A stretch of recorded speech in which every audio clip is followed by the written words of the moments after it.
Welcome back for another amazing episode of Healthy and Wealthy and Wise. I'm your host, Lois Kofi, transformational coach and plant medicine woman. Excited to have you learn today to be inspired and equipped on how to live your best health, your best wealth, by trusting that best innate wisdom that lies within. We'll be talking about psychedelics, microdosing, spirituality, shamanism, inner child healing, trauma release, and so much more. Grab a cup of coffee, enjoy, tune in, invite a friend. We look forward to serving you.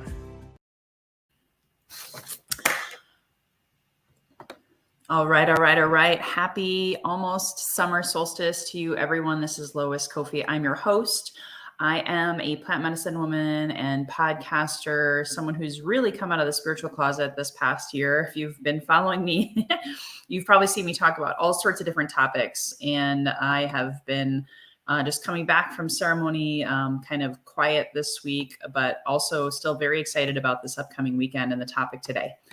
So we have Father's Day weekend coming up. I just came out of a very, very powerful masculine wound healing ceremony, and it just reaffirmed my journey. It reaffirmed my experience and reaffirmed that there are a lot of people out there who are carrying similar wounds inside of themselves that are just crying out to be healed right now.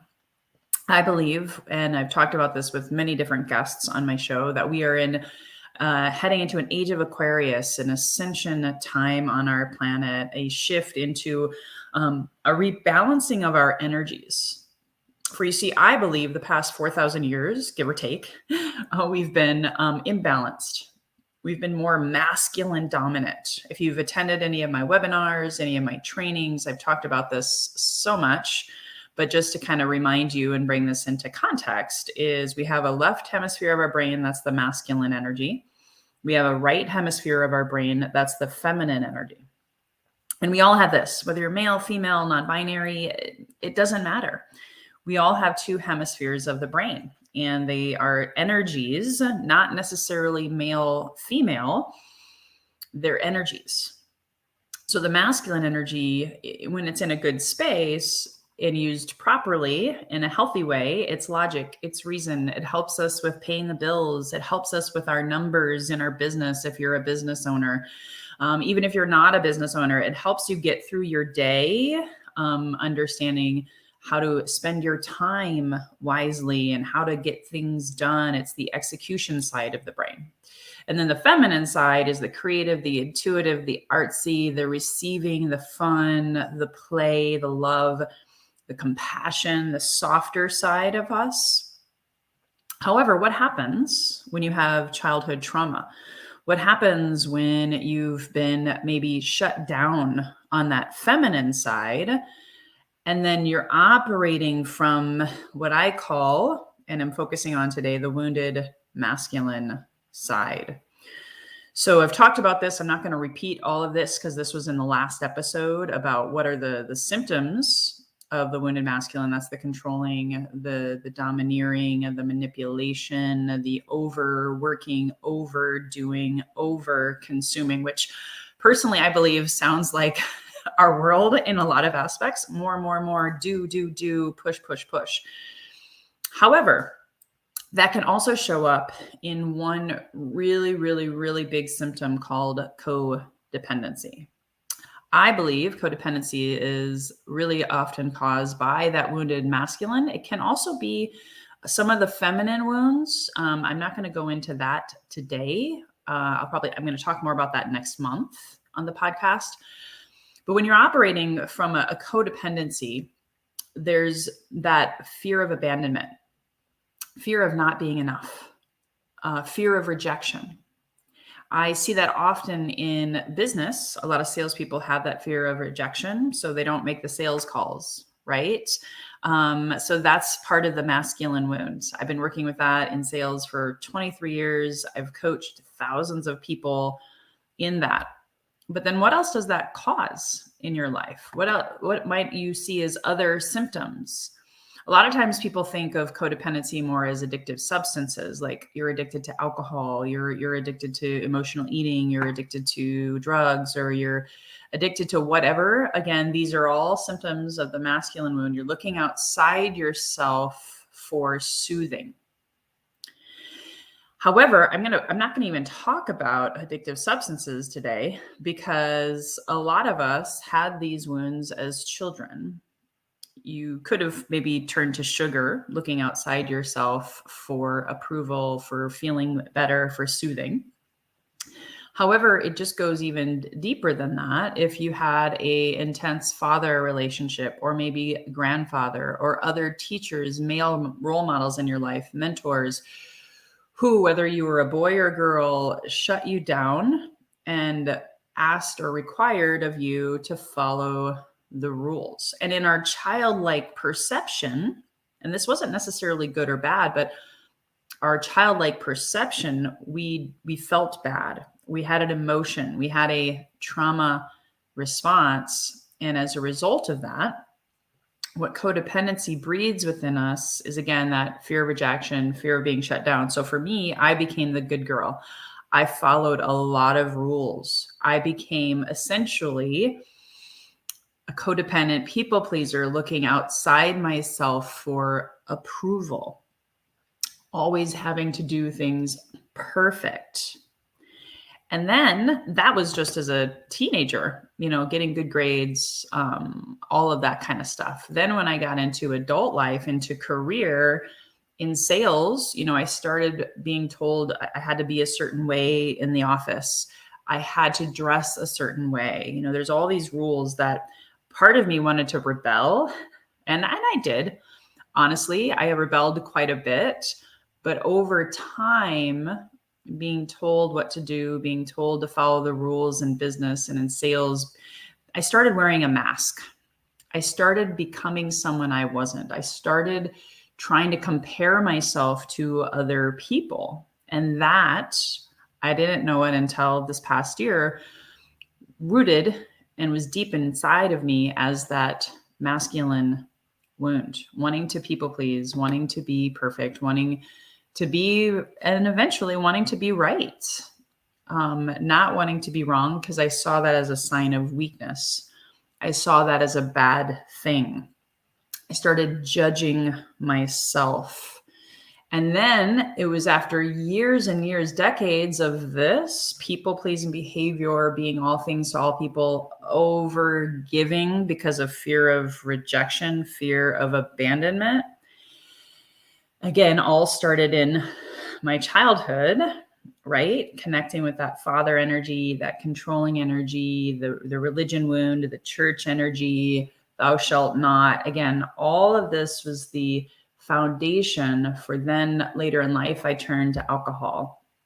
I turned to working too much. Again, I turned to overdoing, focusing on the numbers, focusing on money, focusing on sales. Unfortunately, not only hurting myself, but a lot of people along the way. So then I would just drink more and work more, but that did not solve the problem. Then I started seeing it in my marriage and recognizing that I was trying to overgive and feeling worthless if I didn't, trying to be the hero as the mom, the wife. And this could happen for men too. I truly believe this, but I want to speak to the women out there for a second, only because I'd say about 70% of my clients are women. And I've seen this in a lot of mirrors of my clients where we end up being the giver. And we feel at that point, we become almost addicted to that, where if we aren't giving more, which then leaves us with an empty cup, and making sacrifices for our children or our partners, then we're feeling rejected. We can then start to have difficulty making decisions in our relationship. We can stop asking for our needs to be met. We can stop asking for what we want. That shows up in communication. So we take the path of least resistance. We don't want to have confrontation. So we just go, and in my case was numbing with social media, numbing with alcohol, and numbing with work. I just gotta work more. Just gotta make more money, and that's gonna make everything better. Then I started valuing the approval of others, peers, coaches, mentors. And then I started to lack trust in myself. My self-esteem started eroding because I started seeing myself and judging myself as a binge drinking workaholic. That was me to a T. Full transparency, open, raw vulnerability, sharing because I know someone out there is listening right now who may be having the same struggles. And maybe, just maybe, you feel like the definition of insanity.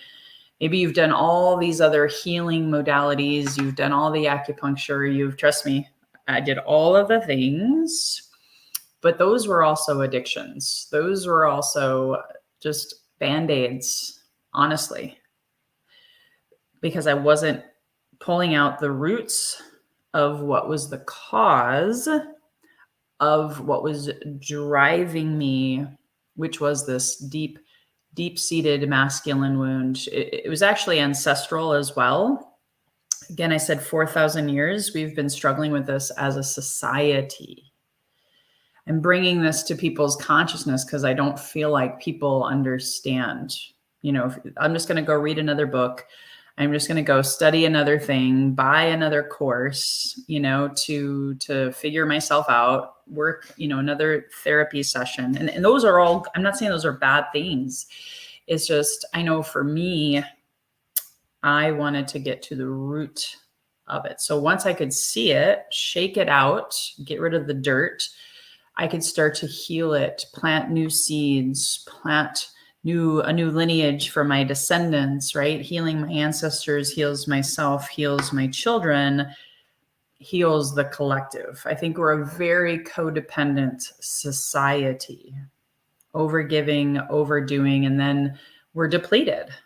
It causes disease, cancer, autoimmune diseases, weight gain. I was 40 pounds heavier than I am now 2 years ago because I was holding on so tightly to this wound out of fear.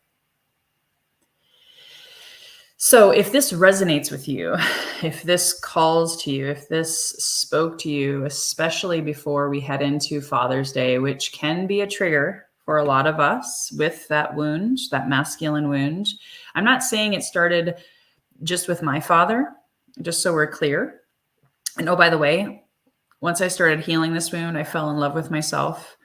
I reawakened that feminine side of myself. I found forgiveness, love, compassion for myself, for my beautiful father. There's so much more I can share. I'm going to share more in the class tomorrow.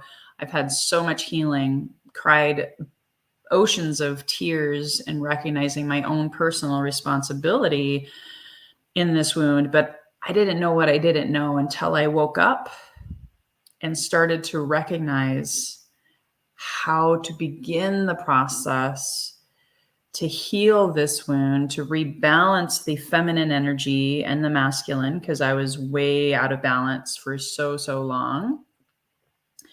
So if you're ready to release some of that codependency, if you're ready to really look at the roots of this, because it's a brave and courageous journey. It's not simple. It's not easy. It's a little messy. Honestly, there can be a lot of pain and intensity with this because again, it's raw masculine energy. But until you see it, until you name it, until you feel it, you cannot heal it. And so you'll keep shutting down that feminine energy within you, which is the receiving, the loving, receiving love, receive abundance. If you have money issues and scarcity issues, I guarantee you it's the masculine wound that's holding down the feminine. And I personally believe we got to heal more of that masculine before we can actually bring in the feminine. And it slowly will rebalance itself. It'll slowly come to the surface because you'll recognize, oh gosh, I got to love myself more. I got to be more compassionate. I got to open my heart more, which is scary if you have the masculine wound. I know, because I had a brick wall around my heart. That's why congenital heart failure runs in my family. Hello. Disease doesn't run in the family. It's the wounds that run in our family. And you could be the person that breaks that generational curse, that masculine wound. You can be the light worker, the healer that heals yourself, your ancestors, your children, your friends, your family, your collective. That's exciting. So even if you judge yourself harshly like I did and say, gosh, I suck, I'm a failure, I'm worthless, I don't know how to stop this. You can't do it alone, but as cheesy as it sounds, bringing that awareness. And then tomorrow in class at 9:30 Pacific, I'm going to give you some very, very profound tools on how you can start to open yourself up to this, to start to understand it, how to start to wrestle with it, how to dance with this wound, how to then heal it with love and compassion for yourself. Then you'll stop looking outside yourself for all the answers, the coping mechanisms, the overgiving. That fear of rejection is going to start to dissipate. I promise you. And it's going to take some work. It's going to be a journey. And if I can be that person that helps you along the way, I would be so, so honored. And thank you so much. I don't know who's tuning in. I can't see your beautiful face. But yes, starting to awaken it starts that process of healing. And again, my class is tomorrow. I'll drop the link in the comments. The registration, though, is on my website, microdosingforhealth.now.site. It's right there on the homepage tomorrow. It's called the Masculine Wound Healing Class. And we are going to talk a lot about this codependency theme, is going to be one of the biggest topics. We're going to cover, quite a bit, but codependency, people pleasing, overgiving, how do you stop that? It starts with you. It starts within. And I personally believe it starts with the masculine wound. So I just want to close with Happy Father's Day to those of you who identify as fathers. Those of you who have lost fathers, I want to acknowledge that. I know what that's like. Maybe this is your first Father's Day without your dad, or whether it was your biological or step or whoever was your father figure in your life. And again, this class is meant to maybe heal and pull back a little bit of the pain and the suffering that relationship may have impacted you with as a child and or even as an adult. So if you know someone struggling with this, especially as we go into Father's Day weekend, maybe you are a father and it's a challenging journey for you. It's a challenging role for you and you want to be a better man. Please come to my class tomorrow morning, 9:30 Pacific. If you can't attend live, you can sign up and get the recording. And if you saw value today, please hit the share button. Sharing is caring. I've become really passionate about sharing this, and the more I share it, the more healing I've witnessed with my clients and with their families. And that means so, so much. It was worth the price of admission for me to go through the version of hell that I experienced to be able to share this with you now on the other side. Still healing, still on the journey with you, and would love to have you join me tomorrow. So until next time, guys, here's to your best health, your best wealth, and your best wisdom as you navigate this healing of the masculine wound, navigate this healing of your codependency choices.